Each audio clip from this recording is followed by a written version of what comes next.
सो है, ये हृदय है। किष्किंधा कांड और सुंदर कांड, ये दो महत्वपूर्ण कांड हैं प्यारे रामचरितमानस के। वैसे तो सभी कांड महत्वपूर्ण हैं, लेकिन ये दो अति महत्वपूर्ण हैं। आप कहोगे महाराज सुंदर कांड तो है महत्वपूर्ण, ये तो चर्चित है पूरे अंतरराष्ट्रीय स्तर पर कि सुंदर कांड विशेष रूप से लोग पाठ्यक्रम में लेते हैं, सुंदर कांड को लेते हैं कि नहीं। लेकिन आपने एक किष्किंधा कांड और जोड़ दिया। इसका मतलब है कि किष्किंधा कांड और सुंदर कांड ये दोनों ही कांड महत्वपूर्ण हैं। मैंने पहले ही कहा ना कि सभी कांड महत्वपूर्ण हैं, लेकिन ये अति महत्वपूर्ण हो गए दो, किष्किंधा कांड और सुंदर कांड। आप कहोगे क्यों? क्योंकि किष्किंधा कांड में गीधराज जटायु का समर्पण, किष्किंधा कांड में हनुमान जी का समर्पण, गीधराज का तो अरण्य कांड में हुआ, किष्किंधा कांड में हनुमान जी का समर्पण। बोलो समर्पण ही हुआ कि नहीं? प्रभु पहचान परउ गए चरना और सो सुख उमा जाह नहीं बरना। प्रभु राम के श्री चरणार बिंदों में हनुमान जी का समर्पण किष्किंधा कांड में, और श्री जानकी जी का समर्पण, श्री हनुमान जी महाराज का श्री जानकी मां के चरणार बिंदों में समर्पण सुंदर कांड में हुआ। इसलिए सीताराम के चरणार बिंदों में समर्पण श्री हनुमान जी का किष्किंधा कांड और सुंदर कांड, इन दो में हुआ। हुआ कि नहीं हुआ? हनुमान जी ने जो समर्पण, पहले तो प्रभु ही राम मिले, किष्किंधा कांड में अकेले मिले ना प्रभु राम, और श्री जानकी जी का दर्शन कहाँ हुआ? सुंदर कांड में। तो सीताराम चरणारविंद में समर्पण जो हुआ वो किष्किंधा कांड और सुंदर कांड है। इसलिए हनुमान जी की दृष्टि में भी दो कांड महत्वपूर्ण हैं। जिस कांड में प्रभु राम मिले वो कांड महत्वपूर्ण है, और जिस कांड में श्री जानकी जी मिली है वह कांड भी महत्वपूर्ण है। इसके किष्किंधा कांड और सुंदर कांड ये दोनों ही अति महत्वपूर्ण कांड हैं। विशेष रूप से सुंदर कांड, सुंदर कांड ये किसी ग्राम के नाम से नहीं है, न किसी नगर के नाम से है, और न किसी व्यक्ति के नाम से है। बताओ भाई है क्या? नहीं है।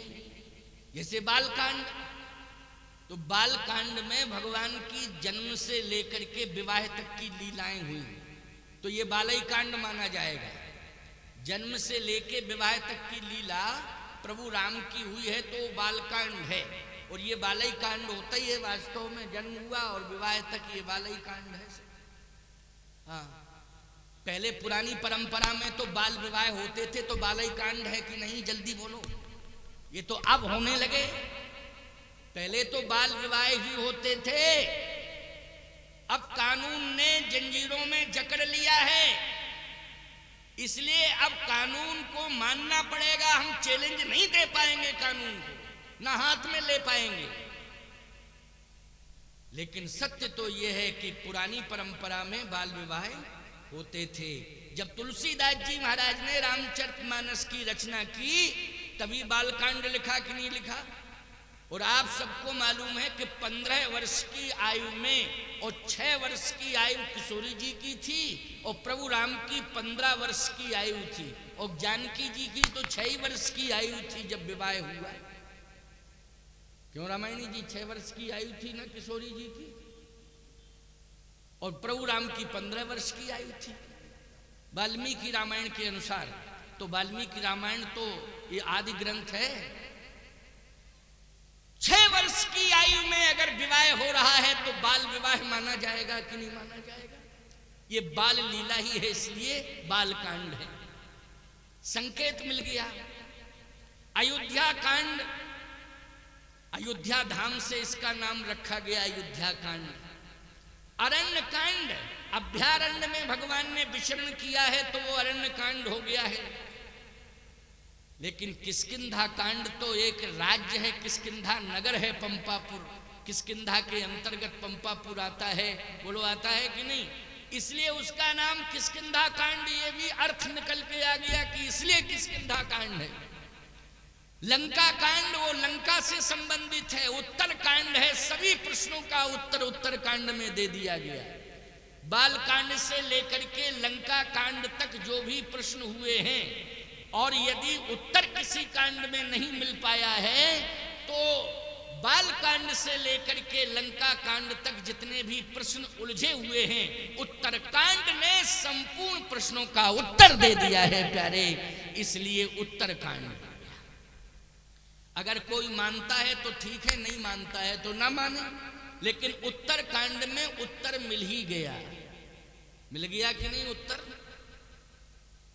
लेकिन सुंदर कांड, सुंदर कांड भगवान का राज्याभिषेक जब अयोध्या में हुआ, और जिसमें भगवान का राज्याभिषेक हो रहा है उस कांड का नाम होना चाहिए था सुंदर कांड, क्योंकि भगवान का राज्याभिषेक हो रहा है, खुशियां मनाई जा रही हैं। बोलो भाई, राक्षस समूल नष्ट हो गए, होना चाहिए था सुंदर कांड की नहीं? लेकिन जिस कांड में भगवान का राज्याभिषेक हुआ उसका नाम तो है उत्तर कांड। लेकिन सुंदर कांड, ये सुंदर कांड क्या है? आज मंगलवार है, बहुत लोगों ने सुंदर कांड का पाठ किया होगा। क्यों भाई, किया होगा कि नहीं सुंदर कांड का पाठ? यहां भी सुंदर कांड का पाठ हुआ होगा। हनुमान जी के जहां जहां मंदिर हैं वहां लोगों की मान्यता है कि सुंदर कांड करते हैं मंगलवार के दिन। भले ही गांव भर ना करता हो, लेकिन गांव में 2-4 जरूर करते हैं, ये पक्की बात है। और यदि गांव में लोग नहीं करते हैं तो 2-4 गांव के लोग आके केसरी हनुमान जी पे पाठ करते हैं सुंदर कांड का, करते जरूर है। मंगलवार के दिन जरूर पाठ होता है सुंदर कांड का। कभी आपने ये विचार किया कि यहां ना तो नगर का संकेत है नामकरण में, इस कांड के नाम में, और न ही किसी व्यक्ति का नाम है। भले ही हनुमान जी के नाम पर सुंदर कांड का पाठ होता है, लेकिन सही बताओ हनुमान जी का नाम से है क्या? हनुमत कांड, हनुमत सुंदर कांड, ऐसा भी नाम हो सकता था। क्यों भाई, हो सकता था कि नहीं? हनुमत सुंदर कांड ऐसा नाम हो सकता था, लेकिन नहीं, केवल सुंदर कांड, इसमें किसी का नाम नहीं, सुंदर कांड। कभी विचार किया आपने कि सुंदर कांड इसका नाम क्यों? इसकी पहली चौपाई पर विचार करना, बस समझ में आ जाएगा अर्थ कि सुंदर कांड इसलिए नाम रखा क्योंकि विस्तार हुआ, लेकिन नाम सुंदर कांड रखा। और जब विस्तार हुआ तो प्रारंभ कहां से हुआ ये कांड? एक बात आपको बताएं, हनुमान जी का राम जी का मिलन किष्किंधा कांड में हो गया। अब किष्किंधा कांड जब पूरा हुआ तो तुलसीदास जी महाराज को अगला कांड लिखना था। अब बैठे हैं, विचार कर रहे हैं। अब सही बात तो यह है कि हनुमान जी ने हर कांड लिखवाया, लेकिन सुंदर कांड में अपना नाम कैसे खुद ही जुड़वा देते कि हनुमत सुंदर कांड लिखो, क्योंकि अपना नाम कैसे जुड़वा? समस्या तो ये है, हर कांड को उन्होंने ही लिखवाया, क्योंकि भगवान शंकर ने सपने उस सांचे मोह पर जो हर गौर पसाओ। तुलसीदास जी महाराज कहते हैं कि माँ भगवती पार्वती जी की कृपा, भगवान शंकर की कृपा मुझ पर हुई, नहीं तो सत्य कहो लिख कागद कोरे। का भगवान शंकर ने ही हनुमान जी से कहा कि जाओ तुलसीदास जी के पास बैठ जाओ, और इनका हाथ कांप रहा है क्योंकि इनके हाथ में वो क्षमता नहीं है। ये ग्रंथ है, इसमें चौपाइयां, छंद, सोरठा, दोहा जो लिखे जा रहे हैं महामंत्र हैं। बोलो, चौपाई, छंद, सोरठा, दोहा नहीं है, ये क्या है? महामंत्र हैं। इसलिए प्यारे, महामंत्र सिद्ध कब होता है? जब गुरु की सन्निधि होती है। बिना गुरु की सन्निधि के महामंत्र कभी सिद्ध नहीं हो सकता है। और याद रखना, रामचरितमानस की जितनी चौपाइयां, छंद, सोरठा, दोहा हैं, वो सब सिद्ध हो गए कि नहीं हो गए बोलो? अरे कितने नास्तिक आए जिन्होंने विरोध किया, तमाम प्रकार के गलत सलत अर्थ किए, बोलो अपने आप ही उनको प्रकृति ने दंडित कर दिया कि नहीं कर दिया? किसी को तेगा तलवार उठाने की आवश्यकता नहीं पड़ी। महामंत्र को जिसने भी छेड़ने की कोशिश की रामचरितमानस के, उसको प्रकृति ने अपने आप दंडित कर दिया है और अंत में उसने आत्मसमर्पण कर लिया है। ये महामंत्र हैं और सिद्ध करने के लिए किसी गुरु की सन्निधि की जरूरत है कि नहीं?